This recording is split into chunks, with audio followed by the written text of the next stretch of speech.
Ignition sequence start.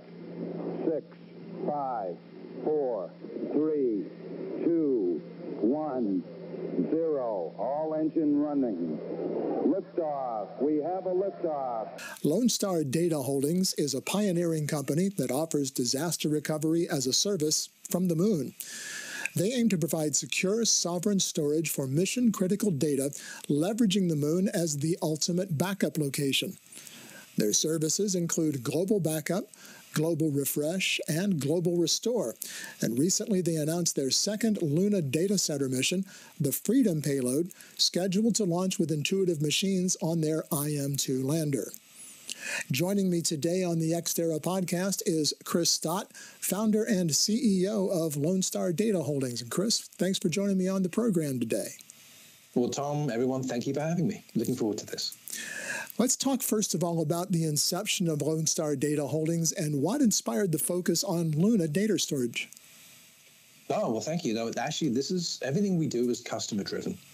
This is the classic demand to pull versus technology push. On the tech side, we're an integrator. We buy technology built, and thank you to all of the partners that we have, built by others, and we use it. But customers came to us with a problem, and they asked us to help them solve it. The moon just turned out to be the best solution to that problem. It surprised us too. But yeah, customer driven, always. So why is the moon kind of the best source to the best answer to that problem? No, yeah. So where do you secure your most critical data? That was the question that came to us from our customers. The idea being that, we have data. We're legally responsible for it. Where do we store it? Where do we store our backups? And this in a situation that we all find ourselves increasingly, and down here terrestrially, because our market is terrestrial. We're just using space to serve that market. And this idea of where do you keep your data? Data has a passport these days. The idea, especially if you're regulated data from a country, a company, it's finding the right location that offers you protection under data sovereignty laws, as well as access to your data in a safe and secure manner. And for us, space was that solution. That's why they came to us, but also the moon was the solution for that, for us there. And all the problems down here on Earth, from network intrusion, climate change, natural disasters, human error, nation-state attacks on your immutable data, ransomware, and more. The more valuable data becomes, the more a threat it is. And this is a great way of keeping a copy of your most critical data accessible somewhere you can see every day. And you look out the window and, there's a nice psychological reassurance, but it turned out to be the moon was our best solution to this, Earth's largest satellite. Let's talk a little bit about the core services that Lonestar Data Holdings provides. How do they benefit your clients? Oh, our clients literally drove the requirements for our services. And this is backing up your mission-critical data in a way that is accessible. It's living data, and it is under data sovereignty laws. It is in their own data sovereignty part of our data center, licensed and regulated by their own governments. And it means that they can actually access that copy 24 hours a day. It's like the ultimate external hard drive. Think of it that way. But every time I look up at the moon, all I see is a massive iPhone, full of storage, full of free electricity, free cooling, and line-of-sight communications 24-hour a day with our world. Yeah, Chris, you've talked several times about data sovereignty laws. Explain that concept a little bit. What is data sovereignty? No, absolutely. So this is something that's come about in the last several years. Europe has its GDPR, General Data Provisions, etc. I mean, I'm butchering that. California now has its CCPA. The idea that data needs a passport. Just because you create data, where you store it and use it now needs to be within the boundaries of your nation, the boundaries of your state, and sometimes even the boundaries of your city, depending on local laws and regulations. It's where does the taxable event occur? Can my courts and my regulators have access to the data I need? There's no point in keeping your most precious data in a foreign country if the moment you send it outside that country, A, you've committed a crime, but also B, you can't access it anymore, and neither can your government. This is the idea of sovereignty and data. Your data has a passport.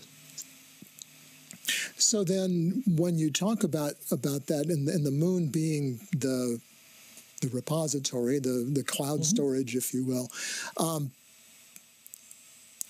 when I'm trying to figure out how to formulate this question, because it's fascinating that we talk a lot about nobody owns the moon, nobody has the rights to claim the moon, those kinds of. Is that what plays into all that, and why your customers are looking for use of the moon to store their data? Yeah, a little bit. So, when you look at the difference between maritime and space law itself is an offshoot of maritime law. Sure. Ironically, actually, an offshoot of British admiralty law. And it's all about jurisdiction. Whose law speaks? Jurisdiction, right? When you put something in space, getting into space, the hardest thing about going to space is getting permission. It is the most regulated of all human activities, literally. You put something in space, and you must have, under the Outer Space Treaty of 1967, a launching state, a nation state, much licensing you to go do that. You then have the ITU, International Telecommunications Union radio regulations, which also then dictate your spectrum use in space, be able to communicate with your device, your spacecraft, your satellite, your spaceship with people in it in space. When you look at space law, there's this concept of hosted payloads.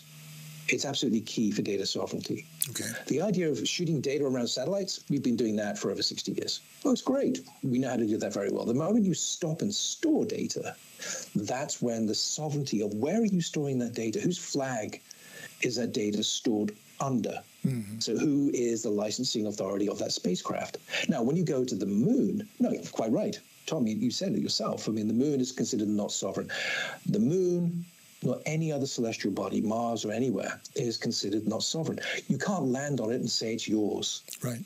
But never forget the Russians, the Soviet Union was the first to land on the moon. We were just the first to land people on the moon. Right? There's a big difference there. So that's where the outer space really comes into play. But what is interesting, a lot of people get lost in this a little bit. And we did a paper, peer-reviewed, published. Actually, it's on the moon as we speak in our first mission this last February for the American Bar Association on this. Dr. Del Smith, our former general counsel, now our chief of space policy advisor, Del's been brilliant on this. And so we co-authored a paper on how does jurisdiction work on the moon. So the moon is not sovereign, belongs to no nation. You land on the moon, the spacecraft that you land in is under the jurisdiction, continuing supervision and regulation of the launching state, the state that licenses it. So say you land an American lander on the moon, as we were a customer of Intuitive Machines, who have been brilliant on this. We landed with them on February the 22nd on the lunar surface. That's like landing Washington, D.C. on the moon. You don't own the moon, but the spacecraft that you land on is under legal jurisdiction of the licensing state. So any hosted payloads on board, whether that be a Japanese rover, whether that be a British box of electronics, those are like embassies, legally the same as an embassy. And that's data sovereignty. We do this all the time at geostationary orbit with hosted payloads. It's a lot harder to do down in LEO for lots of other reasons, but that's why the moon turned out to be so good for us. It gave us the ability to land safely, squarely, and build out infrastructure. It's fascinating, isn't it? It's a regulatory play as much as it is a distance play. And that was something that was occurring to me as you were talking, is that it does sound a lot like the embassy concept, that you've got your place, but you don't own the place on which it's sitting. That's exactly it. No, that's exactly it. These are like digital embassies. We spoke to regulators on both sides of the Atlantic and all of our customers as well, and at length. Of course we did. That was the first thing we did, was talk to the major law firms and regulators, said, have we got this right? And it was great. We got a lot of work, a lot of due diligence, a lot of to and fro on the questions, hence the paper for the American Bar Association grew out of this. And that was it. Like, yeah, you've got this right. Now, apply that to Mark Watney on Mars. And I hate to break it to everybody, but Mark Watney was not a space pirate. He was an American astronaut driving an American rover from an American base under American law at all times on Mars. Right? And so that's the misconception sometimes people get. They're like, oh, I'm in space, there's no law. And I'm like, whoa, no. There's way more law in space than there is down here.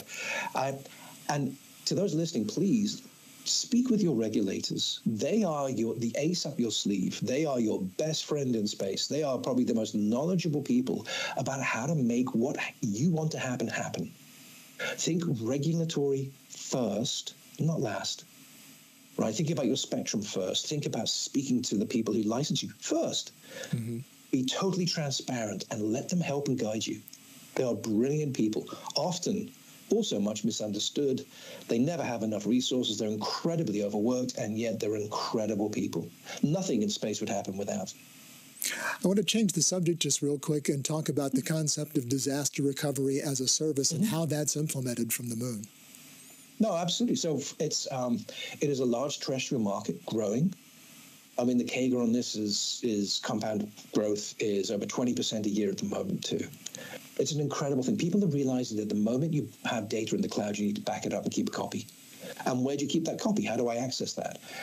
And a lot of the time people go, oh, I just need to keep a copy and just, I'm going to have several copies. And it's like, no, if the network is broken, if there's an intrusion, and this is like ransomware and other nation-state immutable attacks, that's where the problem starts.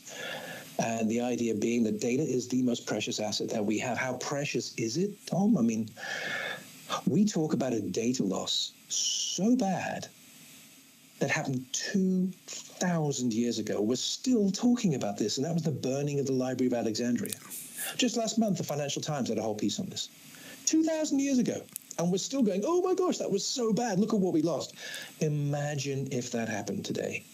Right now, as a species, we're creating 2.5 quintillion bytes of new data every 24 hours, more than yesterday. That's an exabyte, 1,000 petabytes every 24 hours. That's 1 million MacBook Pros, high-end ones, every 24 hours. The clock goes 1 second, blink past midnight, and open up another 1 million boxes, and is doubling every 2 years. Data is the currency of our modern civilization, and it is under constant threat from natural disaster, from hackers, nation state, human error. Oh my gosh, everything that is the most precious thing, and we lose it, we're done.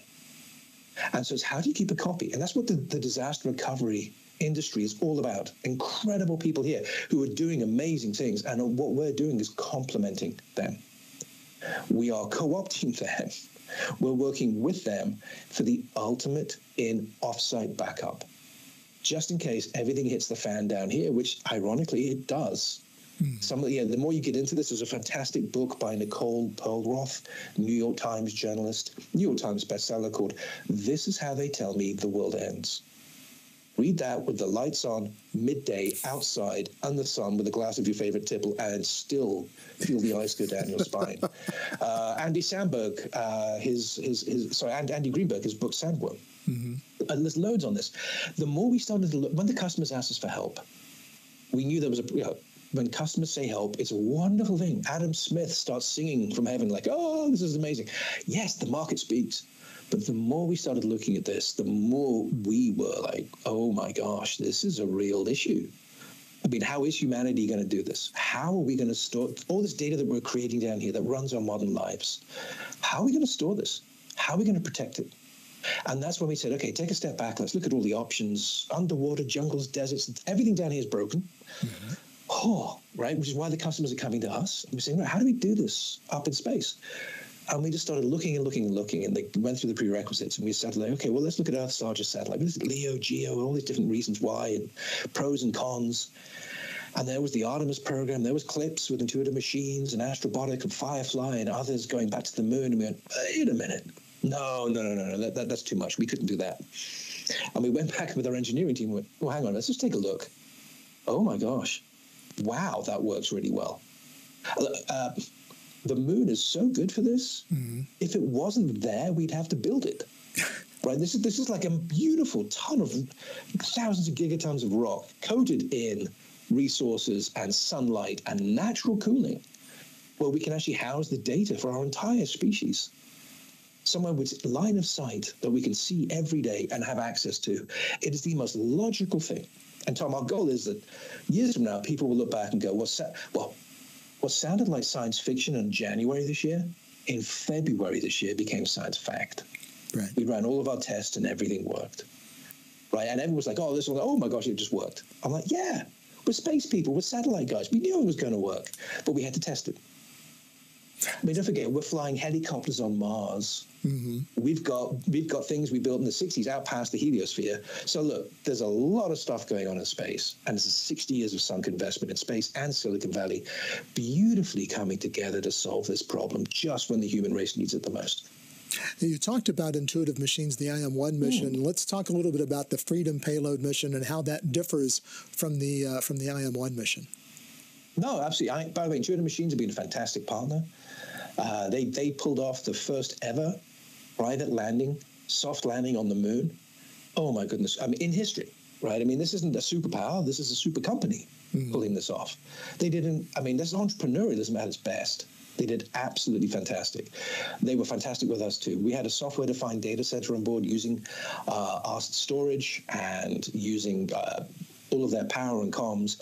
We tested successfully in cislunar space. Actually, the way things worked out, they launched on February the 15th, which was Shackleton's birthday. Ernest Shackleton, the great South Pole explorer. Mm-hmm. They were headed to the South Pole. We thought that was a great, we're not superstitious, but we thought that was a good sign. We then tested our first successful test was on the 19th of February on President's Day. We actually transmitted the Declaration of Independence on President's Day and brought back the Constitution and the Bill of Rights. Refresh, restore from the spacecraft. Amazing. And then they landed on the 22nd, and then on the 27th, we ran the same tests again. No data loss. It was flawless. We were so happy. And Intuitive Machines have been an incredible partner. That was IM-1, Odysseus. And I think today they might have announced Athena. Okay. I haven't seen it yet, but I'll go look. I think it's Athena. I think if I'm mispronouncing that, it's probably because I'm a dyslexic and I read it wrong. But I believe it's Athena. Let me go back and check. And what a fantastic name too for their second mission, IM-2. Now this mission is our first physical hardware. This is the first physical data center off planet. We tested our software-defined data center in February, and then a year and a half before that, we tested it on the International Space Station too. A lot of people, that was in the middle of COVID, it went over people's heads, as it probably should have done. But we worked with Redwire, who were incredible partners there. We worked with Canonical, amazing company, founded by Mark Shuttleworth, who was the second space flight participant up to the International Space Station after Dennis Tito. Mm-hmm. And it's the largest operating system in the world. It's bigger than Microsoft, Ubuntu, Linux. And it's the most used in data centers. I think Microsoft even used it in their data centers. And we did a software-defined data center on the International Space Station where we tested everything from distributed ledger, blockchain, data storage, and machine learning. We did an adversarial art network. And at the time, people were like, what is this machine learning you speak of? What is an adversarial art network? I'm like, don't worry, we're just testing our stuff. We blockchained everything, and it worked flawlessly. We did it in December 21, and we did it in April 22. An amazing art partner there, digital artist called Cecilia Wagner Falkenstrom, and an incredible foundation in Denmark. Forgive me the name, it's been a long day. We've been busy today. But it was an incredible test. And we took that same test, and we did slightly differently, but we did it on Intuitive Machines 1. And now that same software stack is on our own hardware, built for us by a fantastic company called SkyCorp. They have some physical equipment on board as well with the RMAS radiation sensor, and yeah, everything came together well. Actually, now we are beginning at the end of May.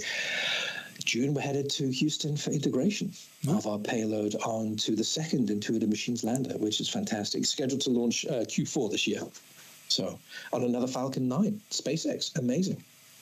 Right, this is entrepreneurialism at its best. This is America at its best. By the way, that's why we're called Lonestar. Yeah, I can tell from my accent, I'm not originally from the United States. I'm actually from the Isle of Man originally. You don't sound like you're from Texas. No, but that's where I got my citizenship, right? And I love America. And that's why we transmitted the Declaration of Independence as the first ever document to be stored off planet. Yeah, and transmitted off planet for storage. I mean, that was why. I mean, the idea of Lone Star, I got my citizenship in Texas, the Lone Star State, right? I mean, that Lone Star, that guiding star, that Star of David, that Star of Bethlehem, that shining city on a hill that I grew up with overseas in some of the darkest, worst times. We would look to America as something really quite special. And I think every immigrant I've ever met like myself loves this country like you wouldn't believe. And that's why Lone Star. I want every man, woman, and child on this world to be able to look up at the moon and not see Chinese tyranny, but to see what free men and women can do, entrepreneurs can do, where we can provide a service that actually backs up our entire civilization. Evolved tool-using apes, right? Why don't we use the technology we've spent 60 years building and put it to an incredibly good use and actually back up this new technological civilization that we have? I mean, who'd have thought? Ooh, why not, right? And so that's what we're doing. And I know it sounds crazy. Data centers on the moon, it's supposed to sound crazy. We are literal lunatics in that regard, right? Because it sounded crazy to us too. When we first started looking at this and we had the prerequisites, we're like, that can't be the solution. I remember going back to our first customer saying, hey, we've met every need you have. And they're like, really? I'm like, yes. And they're like, it's on the moon. They're like, what? It's Earth's largest satellite. They're like, Telstar and EchoStar and Jupiter. And I'm like, bigger. And they were like, where is this thing? And I said, what orbits it at? It's a little, give or take, because it fluctuates. It's about 400,000 kilometers away. They're like, what? What are you talking? And I said, it's purpose built. It is the best plan. I mean, it's like, oh, wow, this works so well. And if it wasn't for the incredible team at Artemis and NASA's program and their people and CLIPS, and we couldn't do this, right? I mean, it's the right technology at the right time and the right push. And the incredible Artemis Accords, over 40 nations have signed that now, including the Isle of Man, by the way. So, I mean, we have a company there for our spectrum needs, and that's doing great stuff too. My guest is Chris. My guest is Christopher Stott, founder and CEO of Lonestar Data Holdings on the Ex Terra Podcast. Take a moment right now to click subscribe to be sure you don't miss any of our podcasts, or if you're watching on YouTube, any of the videos from Ex Terra, the Journal of Space Commerce. Chris, let's talk about partnerships just a little bit and the role that partnerships play in your operations and how you collaborate with entities like Intuitive Machines. You've talked about that a little bit already, but I'm sure that partnerships are really a big deal for you guys. Oh, very much. I mean, we can't do this alone. And this is the sort of wave of what's happening next in the space industry. We're a service company. We provide a service to our customers. We provide that service by buying launches and equipment from those who build and operate them. It's fantastic. Think of us as a satellite operator, because I say satellite because we come from the satellite industry, most of us. The idea is that a satellite operator will buy a satellite from a manufacturer, buy a launch, have their ground systems, and provide a service. Another way to think about this is we're like an airline. We don't build the plane, but we buy them. We don't build the engines, but we buy them. We don't build the airports, we use them. This is this next wave. We are leveraging the 3 O's. And thank you for our incredible partners on this. Intuitive Machines, and they chose to buy from SpaceX, an incredible set of team over there. I mean, changing human history. And the 3 O's, OPM, OPR, and OPP. Classic space commerce stuff. Other people's money, other people's people, other people's risk. We don't build the rockets. We can't do that. We can't go back to the moon. We can't build a Saturn V. We're using people who've chosen to use SpaceX, right? They've got a whole team of people building rockets. We don't build the lunar lander. We couldn't do that. Intuitive Machines do that. An incredible team of people. That's their expertise, right? OPP, OPM, and OPR. Right? Other people's risk, they chose that risk. They hired the teams, other people's people. They raised the money. Now we are a customer of theirs. And that is the most beautiful thing in the world. Talking to one of my team the other day, and he said, that's the most capitalistic thing I've ever heard in my life. I said, thank you. That's the whole point of capitalism. I love it, right? The idea being that, we've got incredible VCs supporting us, from Scout Ventures to Seldor, to Backswing, to Two Future, to Kitty Hawk, to the Veterans Fund, to Iron Gate, all the way through to Atypical Ventures. Incredible people. I mean, imagine the visionary VCs, who, by the way, VCs don't invest in a business plan that doesn't close. So imagine the VCs, the due diligence we went to when we go to them and say, hey, they say, what are you doing? Oh, we're putting data centers on the moon. They're like, what? What are you doing?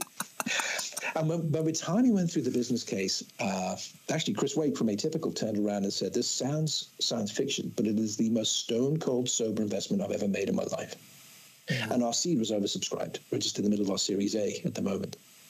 And it's fascinating, isn't it? So the demand we're seeing is intense.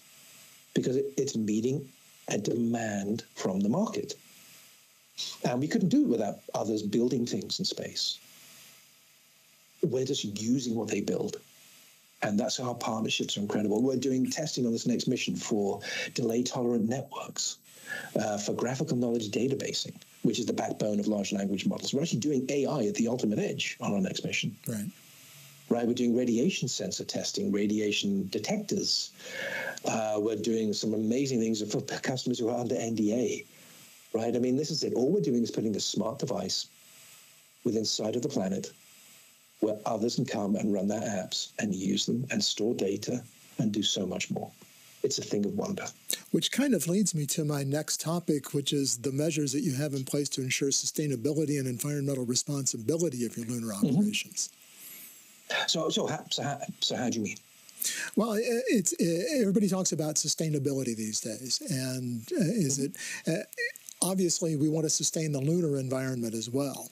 So are you looking at ways to sustain that environment, and how does this, are there ways that what you're doing will help Earth's environment and its sustainability through the lunar operations?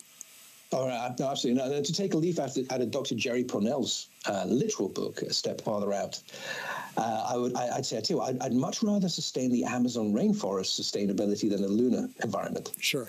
Right?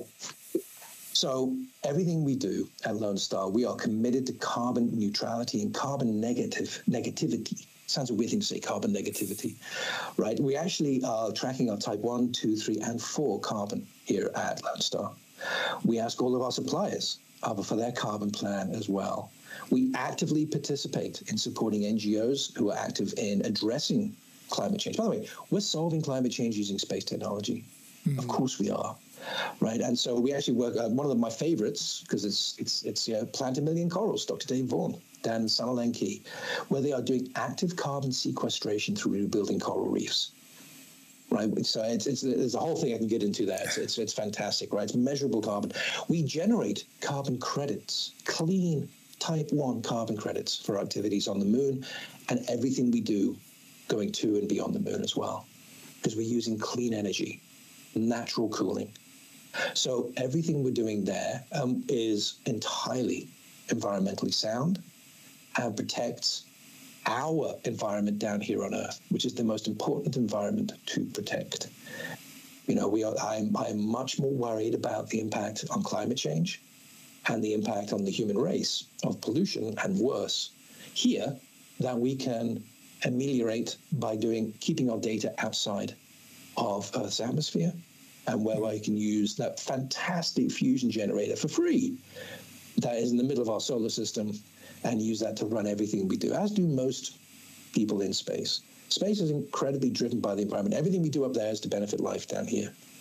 Now, am I worried about upsetting a few rocks on the moon? No. Okay. Not at all. Why would I be? Why would any sane human being be worried about that? I would be worried about doing anything that harms our life support system and our biosphere here on the planet where we live and breathe and function. Am I worried about mining an asteroid? No. Am I worried about mining the Amazon rainforest? Yes. Right? Everything we need is up there. So we don't have to keep mining and messing with our planet down here. Now, this is something that Jerry Pournelle, Larry Niven, and Jerry O'Neill, and many others have talked about for a long time. And you're seeing the enactment of that as well. Sure. But, yeah.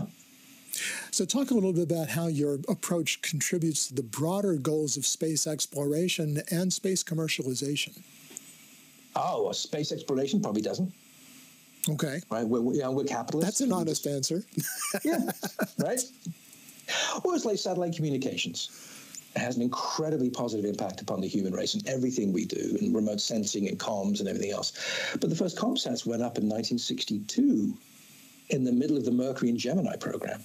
Everyone else was exploring space, and a group of entrepreneurs said, oh, maybe we should use it for something. That's what we're doing here too. I mean, we will, of course, support everything that Artemis and its partners and its programs are doing. Of course we will. From edge processing and data storage on the moon and lunar infrastructure and more, yes, of course. But that's a business decision. It's not an emotional decision. We're a business. we are meeting a market need for our customers who are paying us to do so. And I know that sounds maybe cold-hearted, but that's capitalism. And that's the idea of commerce, right? This is not about emotions. It's about a balance sheet. And we're doing it in a way that we find the most cost-effective way to meet our needs of our customer. And if we don't meet the needs of our customer, they won't be our customer, right? The classic find a niche and fill it. Yes. I know. It sounds awful, doesn't it? It sounds like Gordon Gekko in space, but I'm like, I'm just saying, no, this is an economic function. By the way, if the solution had been putting something in, I don't know, the middle of the ocean or something, we would have done that. I would have been a lot more worried about doing something in the middle of the ocean and the impact upon heat and thermoclines and dissipating heat from data centers and stuff like that. I mean, no. The great thing is we're doing good by doing good. We're able to take this out of the atmosphere, use free energy, free cooling in space, leverage 60 years of sunk investment to do so, and provide an incredible service that ameliorates and de-risks data loss down here on the planet, as it should. Just a couple of things more, Chris, and that's, first of all, what advice you might give to young entrepreneurs looking to get into the space commerce industry? Oh, well, always, from the beginning, how to begin? Join organizations such as the SSPI, Space and Satellite Professionals International, network, learn, listen. Listen to the Ex Terra Podcast, right? Look at. I'd be happy with that. Yeah, exactly, right. Look at the Institute of Space Commerce. Read the Financial Times. Read the Wall Street Journal. Understand that space is a business, just like show business is a business. It's still about profit and loss. Look for a market. Talk and listen to customers. Sometimes the best ideas in space aren't. And this is a really hard thing to say and to look at, especially for space entrepreneurship. It is such an emotive topic. It's an incredible industry with amazing people. It is one of the first ever truly global industries in SATCOM and more. But be really honest with yourself and say, just because you had an idea to build something, make sure you've talked to your customers and make sure they wish to buy it before you go down that path and journey. It's a really hard thing to say. I have yet ever, sadly, and I've been fortunate to be a mentor at various incubators. I've chaired business schools on space. I've been very fortunate for the opportunities I've had, and I try to learn as much as I can too, and I try and share that knowledge. But the idea that just because it's a great idea to build a new and better thing doesn't mean it's going to get bought. And with that, I would highly recommend reading the first chapter of Adam Smith's The Wealth of Nations, which speaks in allegory and metaphor. But yeah, but it's not necessarily that if you build it, they will come. You might build it and they'd look at it and say, yeah, nah. Exactly. No, exactly. Just because something's better doesn't mean they need it. And history is littered with examples. One of my favorite ones is VHS and Betamax. Sure. Right? High def DVD or Blu-ray. No, if you sell it, they will buy it. And that's the lesson learned. It's sales, it's marketing, it's communications, but that in itself is a customer conversation. Only ever sell what the market needs, because the market will not buy it. But that the other piece of it, I suggest too. This is. I was very fortunate to have started my space career at McDonnell Douglas, and we rapidly became Boeing when I was there. Right. An incredible group of people to be around. I know there's some difficulties at the moment, but 30 years ago, it was an amazing place to be. And they put us through training with something called BCAG, Boeing Commercial Aircraft Group. Mm-hmm. And wow, that sales training has been with me my entire life. And the first thing they taught you was you have one of these and two of these. Right. You go in to see a customer and you say, you think you know what they want, and you don't know. And you say, this is this great thing that I have. And then you see this blank look on their face and they go, oh. And this other human being is trying to find a nice way to say to you, no, thank you. It's hard to say no to people.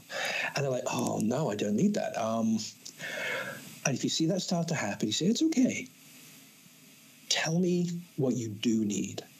Right. Oh, that's the pivot. But so many people are so built in, especially in the space room, they go in to sell this great thing that they have. And the moment they see that, because don't forget, 90% of all human communications is nonverbal, it's visual. Right. right? Facial expressions and everything else. So you can look at this and go, and you're like, oh no. And you go, no, they don't want it.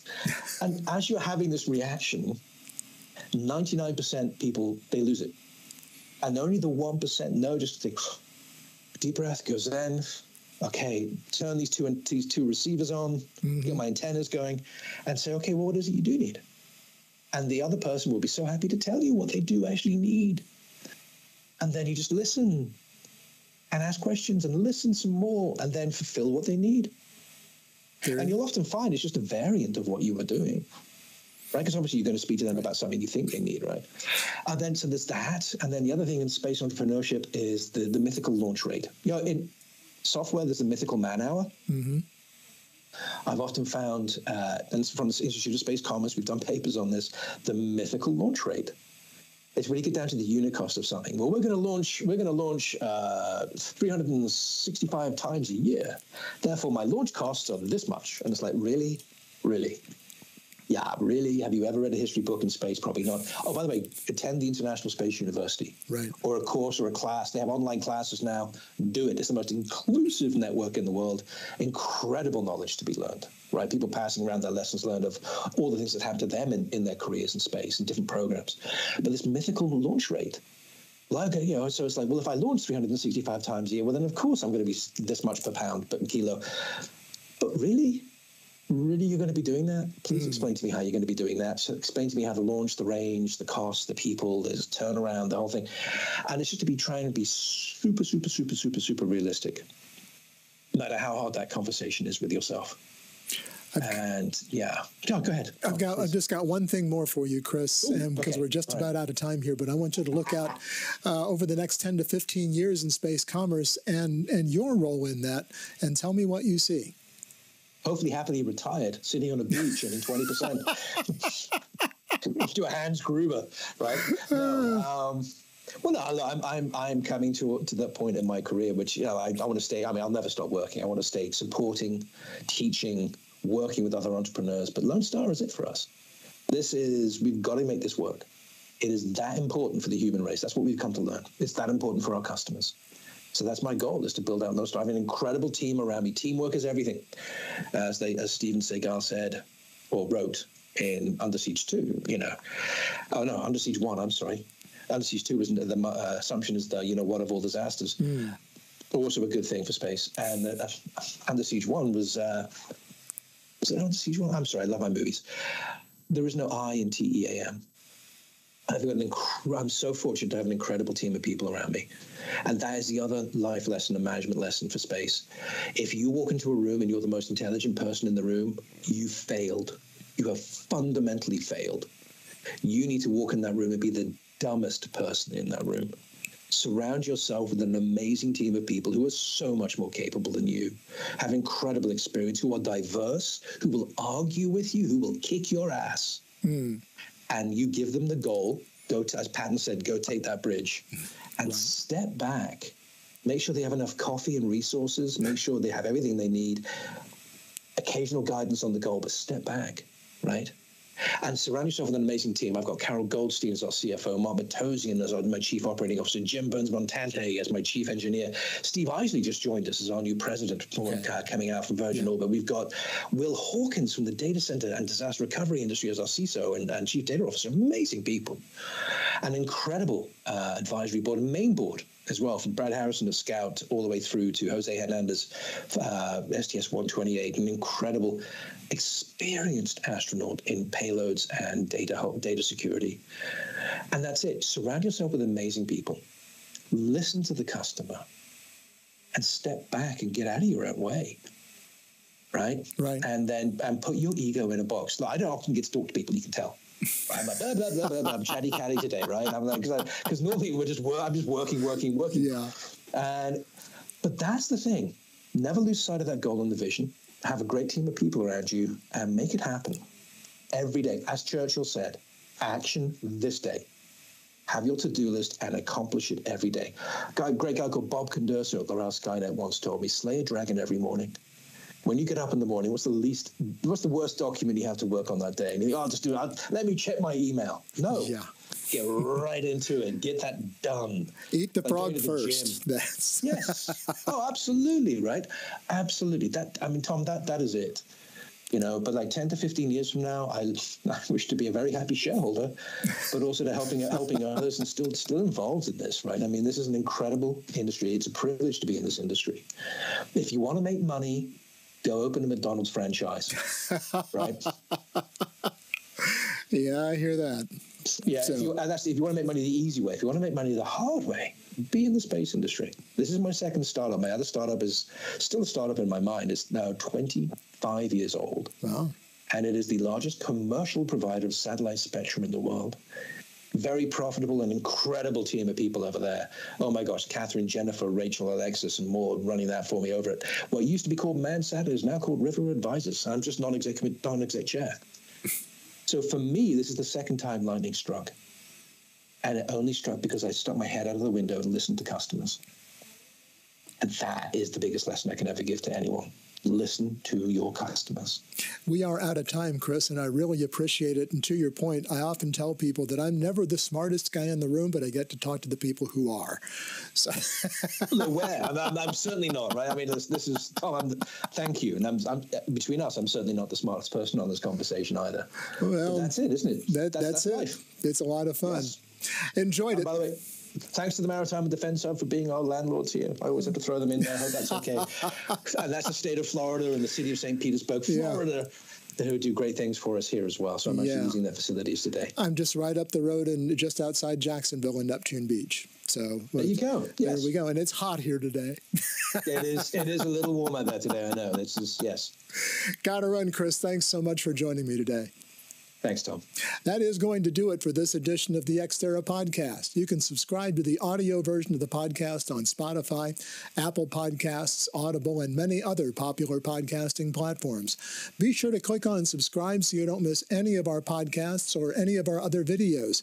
You can get daily updates on space commerce by subscribing to the Journal of Space Commerce on Substack at www.xterrajsc.com. And one thing more, be sure to connect with us on LinkedIn and follow us on X at Ex Terra JSC. Until next time, I'm Tom Patton. Thanks for joining us.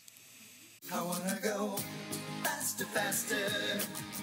Hands in the air, we're gonna crash. Searching for the answers like Galileo through his looking glass. Thirst for reason. Our dreamer's eyes we gaze into a sense of purpose, no my view. Like finding water on the moon.